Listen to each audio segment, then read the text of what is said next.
vídeo eu vou te mostrar alguns truques e atalhos que me ajudaram a levar o meu inglês para outro nível quando eu ainda estava aprendendo. E até hoje eu não entendo por que os professores não ensinam isso na escola. Porque, sinceramente, isso teria me feito economizar muito tempo. O que eu vou te mostrar aqui funciona tipo um atalho. Enquanto muita gente tenta aprender inglês pelo caminho mais longo, cheio de regra, gramática e decoreba, eu vou te mostrar um jeito mais simples. Um jeito que vai te ajudar na pronúncia, no entendimento de assuntos que parecem difíceis, mas não são, e principalmente fazer você perceber que o inglês pode ser muito mais fácil do que parece. Porque às vezes o problema não é o inglês, é só o jeito que ensinaram ele para você. Vamos começar com on e in, que significam no, na ou em. Essas palavras são usadas em vários contextos, mas aqui vamos focar em meios de transporte.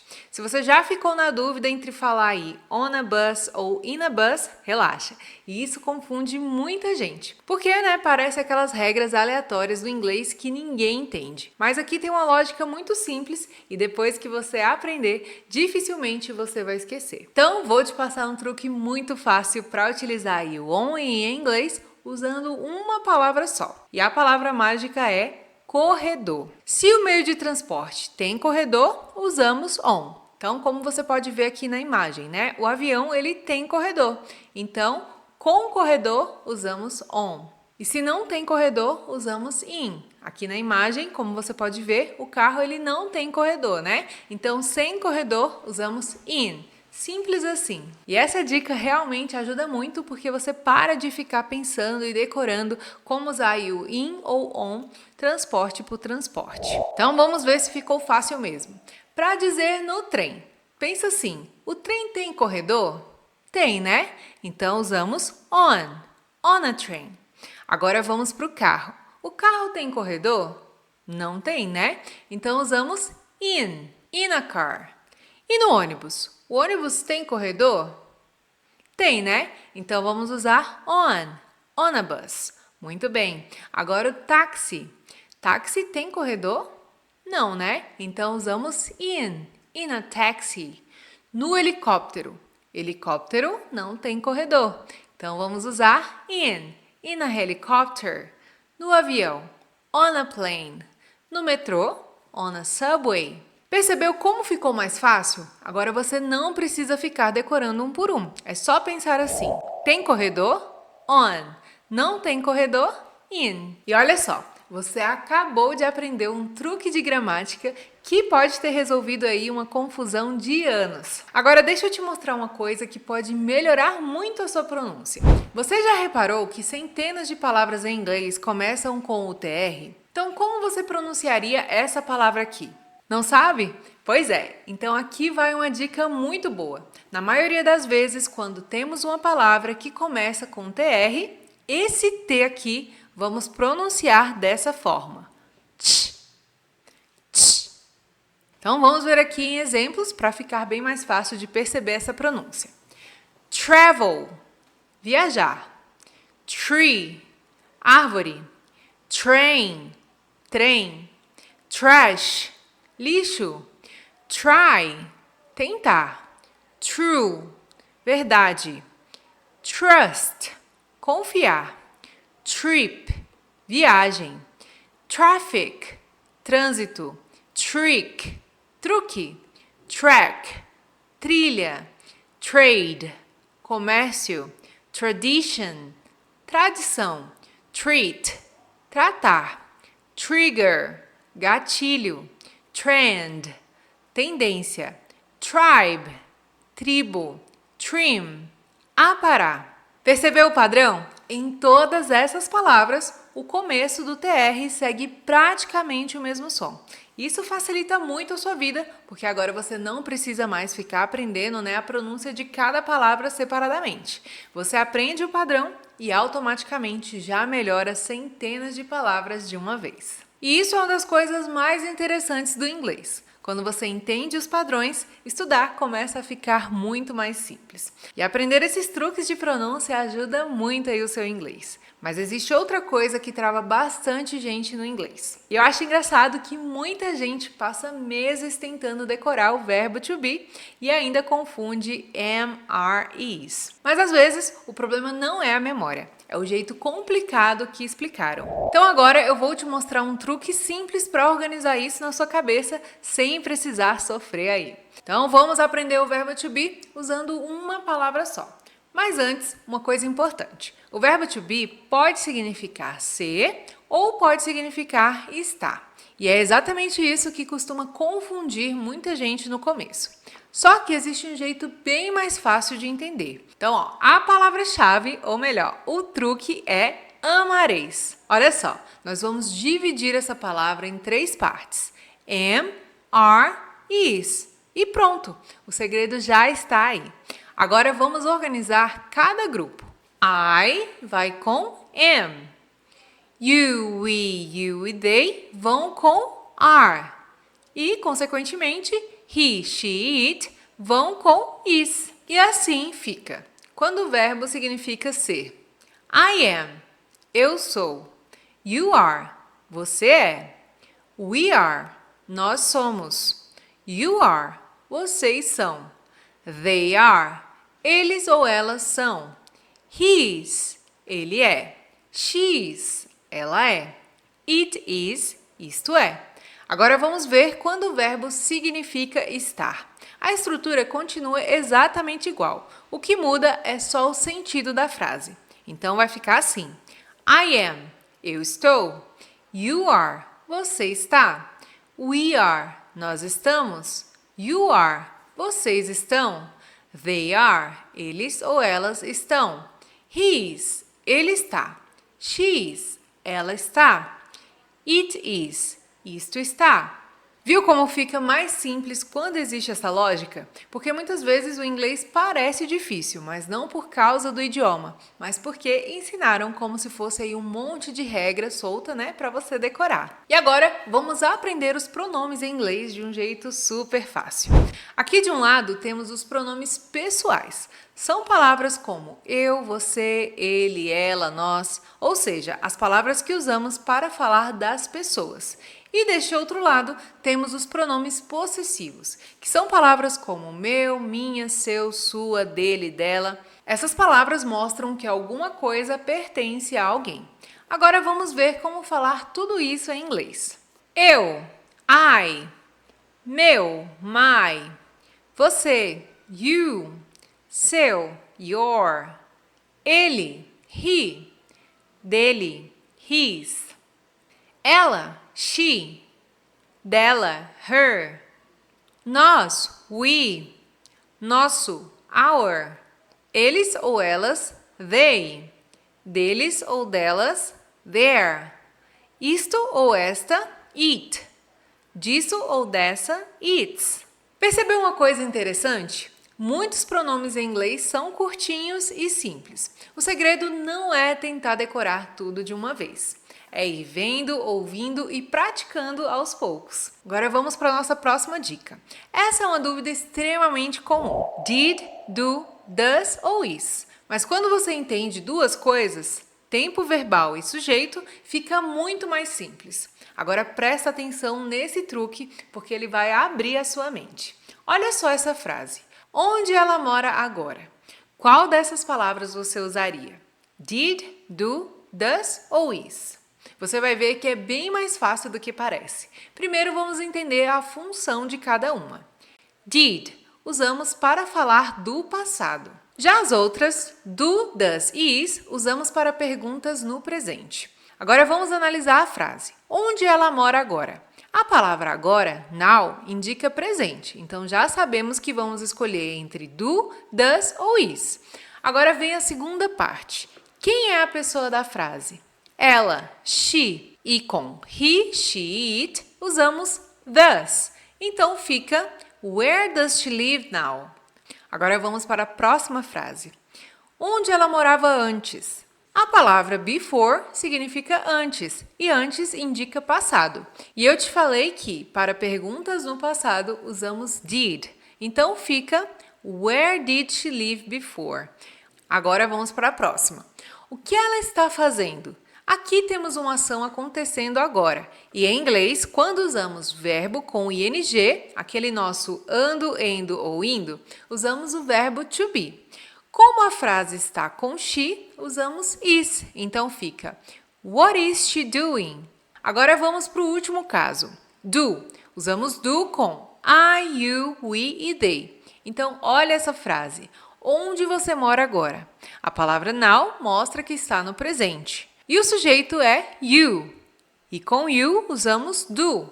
Então fica Where do you live now? Prontinho! Agora você já sabe quando usar essas palavras para fazer perguntas em inglês. Então, recapitulando. Did usamos no passado. Does, presente mais he, she, it. Do, presente para I, you, we, they. Is, verbo com ing mais he, she, it. Viu como fica mais fácil? Quando você entende o padrão, tudo começa a fazer sentido. Agora, outra coisa que costuma confundir bastante são as preposições de tempo. Porque em português, normalmente usamos só em, mas em inglês isso muda bastante. Olha essa frase aqui. A festa é em setembro. Se você quisesse falar essa frase em inglês, qual dessas opções você utilizaria? At, on ou in? As três podem significar em, quando estamos falando aí de tempo. E é exatamente isso que costuma confundir. Mas agora eu vou te mostrar um jeito simples de entender quando utilizar cada uma. Olha só, at usamos para horas, períodos curtos de tempo e mais específicos. On usamos para dias e datas, períodos médios de tempo. E in usamos para períodos maiores, como meses, anos e estações do ano. Agora vamos voltar para a frase. A festa é em setembro. Setembro é o quê? Um mês, né? E para meses usamos in. Então fica The party is in September. A festa é em setembro. Agora vamos mudar um pouquinho a frase. A festa é em 8 de setembro. Percebeu a diferença? Agora não estamos falando só do mês. Estamos falando de um dia específico, dia 8. E para dias e datas usamos on. Então fica The party is on September 8th. A festa é em 8 de setembro. Vamos ver mais exemplos.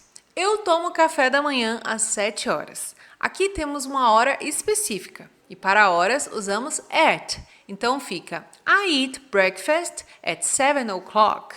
Eu tomo café da manhã às 7 horas. Próximo exemplo. Maria veio para os Estados Unidos em 2022. 2022 é um ano. E para anos utilizamos in. Então ficaria Maria came to the US in 2022. Então, Maria veio para os Estados Unidos em 2022. Agora, outro exemplo. As folhas caem no outono. Outono é uma estação do ano. E com estações, utilizamos in. Então, como que ficaria? The leaves fall in the autumn. As folhas caem no outono. Então, guarda isso, porque isso resolve muita confusão. At, horas, períodos curtos e específicos. On, dias e datas. E in, para períodos maiores, como meses, anos e estações do ano. Só isso já vai evitar vários erros comuns no inglês. E percebeu como fica mais fácil quando você separa por tipo de tempo? Agora vamos para uma dúvida que aparece muito entre os iniciantes. Porque existem duas estruturas que parecem quase iguais, mas mudam completamente dependendo do que você quer dizer. Se você já travou na hora de fazer perguntas em inglês, principalmente aí no presente, relaxa que isso acontece muito. Porque o do you e are you são bem parecidos, né? Mas eles são utilizados em situações diferentes. E essas duas formas são muito usadas para fazer perguntas no presente em inglês. E muita gente fica na dúvida, né, sobre quando utilizar o do you ou are you. Então agora eu vou te explicar isso de um jeito bem simples. Vamos lá? Você vai aprender a chave para praticamente não errar mais. Usamos do you quando ele vem seguido de um verbo normal, ou seja, no verbo base. E usamos are you quando ele vem seguido de um verbo com ing. Lembra do ing? É aquele final que dá a ideia de ando, endo ou indo no inglês. Como, por exemplo, studying, estudando, listening, escutando. Agora vamos testar nesses exemplos. Você dorme muito? Aqui temos o verbo sleep, dormir. Percebeu que ele não tem ing? Então usamos do you. Então fica, do you sleep a lot? Você dorme muito? Próximo exemplo. Você está me escutando? Aqui temos o verbo listen, escutar. Só que agora ele aparece assim, listening, ou seja, com o ing. E quando o verbo tem ing, usamos are you. Então fica, are you listening to me? Você está me escutando? Próxima frase. Você sabe nadar? Aqui temos o verbo know, saber. Ele não tem ing. Então qual vamos utilizar? Isso mesmo, do you. Então, do you know how to swim? Você sabe nadar? Agora, essa aqui. Você está estudando agora? Aqui, o verbo é study, estudar. Mas agora, ele aparece com o ing, studying, ou seja, estudando. Então, como tem ing, qual vamos utilizar? Are you? Então, fica, are you studying now? Você está estudando agora? Prontinho, agora fica muito mais fácil entender quando utilizar cada um, né? Então, do you, verbo sem ing, are you, verbo com ing. Percebeu que muitas dúvidas desaparecem quando você olha o verbo na frase primeiro? Isso ajuda muito. Assim, ao invés de decorar frases prontas, você começa a entender o padrão. E para fechar, vamos ver agora um detalhe bem pequeno que muda bastante a sua pronúncia e faz muita diferença quando você escutar aí os nativos falando. Muita gente aprende a palavra the logo no começo aí dos estudos de inglês e continua pronunciando do mesmo jeito para sempre. Só que existe um detalhe nessa pronúncia que os nativos usam naturalmente e quase ninguém explica. E depois que você entende isso, começa a perceber esse padrão em filmes, músicas e conversas o tempo todo. Quer ver? A palavra the tem duas pronúncias diferentes. A primeira é the. E usamos essa pronúncia quando o the vem antes de um som de vogal, como por exemplo, the apple. Percebe o som mais aberto? Agora, a segunda pronúncia é the. E usamos essa pronúncia quando o the vem antes de um som de consoante, como por exemplo, the cat. Então a lógica aqui é bem simples. Som de vogal, the. Som de consoante, the. Agora vamos testar juntos para ver se ficou mais fácil mesmo? Então vamos lá. A laranja. Orange começa com som de vogal. Então falamos the orange. Agora o livro. Livro em inglês vai ser book. Começa com B, né? E o B tem som de consoante. Então usamos the book. Vamos continuar. A árvore. A árvore em inglês é tree. Começa com T, som de consoante, né? Então vamos usar the tree. Próximo, a ilha. Ilha em inglês é island. Começa com I e tem som de vogal. Então vamos utilizar aí the island. Agora o avião. Avião é airplane. Começa com A, né? Então, como tem som de vogal, vamos utilizar the airplane.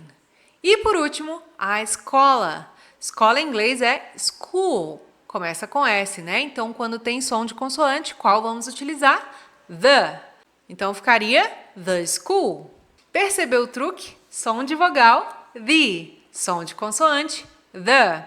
E olha só que interessante. Não é sobre a letra, é sobre o som. Porque muitas vezes o que manda é o som da palavra e não a forma com que ela está escrita, ok? Então pode parecer aí um detalhe pequeno, mas são justamente esses detalhes que fazem o seu inglês soar cada vez mais natural com o tempo aí de estudos. Eu espero de verdade que esse vídeo tenha te mostrado que aprender inglês pode ser muito mais leve do que parece. E se esse vídeo te ajudou de alguma forma, já aproveita para curtir esse vídeo aqui. É sério, isso ajuda muito o canal a crescer e mostra que você quer mais vídeos assim. E não se esqueça de comentar aqui embaixo me falando o que você achou. E pode comentar mesmo, porque eu leio literalmente todos os comentários.